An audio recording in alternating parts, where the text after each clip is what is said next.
Jesus ministered to their needs. We continue with what was Jesus' method of reaching out people. And after mingling, then showing sympathy and compassion, then Jesus really helped people in their greatest needs. Do we think that we have the right answer to all questions? And are we trying to prescribe this magic pill to everything? Or are we really concerned about people, their stories and their needs? This is what this lesson is trying to make us honestly question. We are looking at few stories from Jesus' life and we are trying to learn from them. So, here is Jesus in a hurry on an important mission. The daughter of one of the rulers of the synagogue is seriously ill and he is on his way to see her. But among the big multitude of rushing people, he discerns a special touch. And he stops. He wants to learn more about it. Jesus identified a special need. And let's be honest, a call for help is almost always unexpected. It's not something that is scheduled and organized like the donations and the offerings in the church are. So how do you prepare for something like that, unexpected? How do you respond?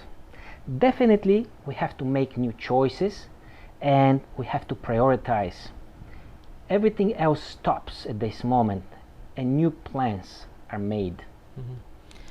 Jesus has a special moment with this struggling woman.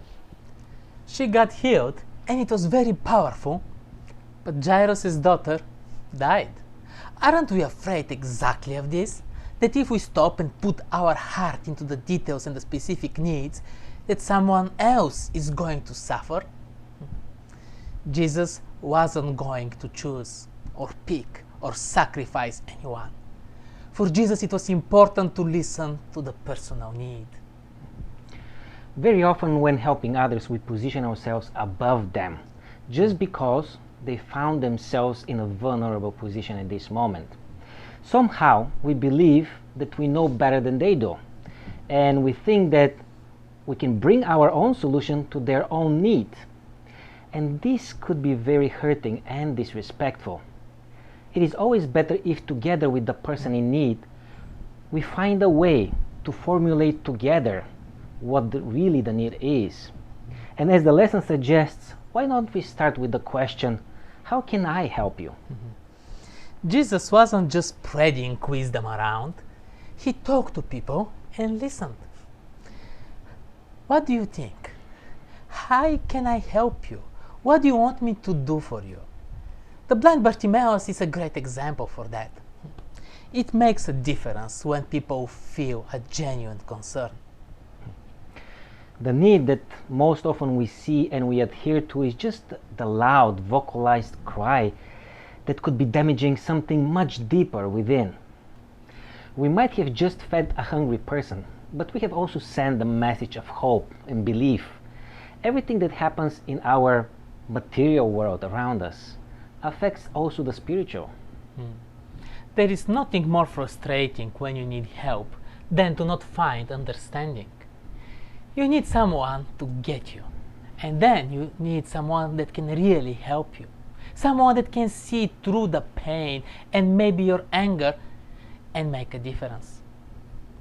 Under the surface, there are much bigger needs, but we can't pretend of being able to help there unless we walk the walk as Jesus did. Only Jesus can satisfy these needs, but we can be his instruments, and he has left us an example on how to do it. And in the last two parts of the lesson, I find that there is a personal ministry that we can do to help people in need, but also there is an organized church strategic plan. And according to the lesson, both can go hand in hand. We can be like Dorcas from Joppa, having a personal ministry, but also we're encouraged to work toward an efficient process supported by the different units of the church to meet the needs in the community. If we disappear, will our community notice? Are they going to miss us as people full of good works and charitable deeds?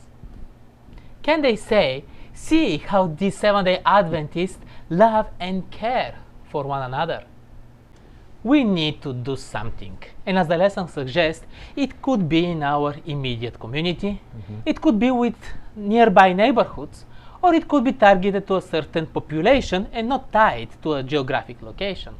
There are big opportunities for service and ministry.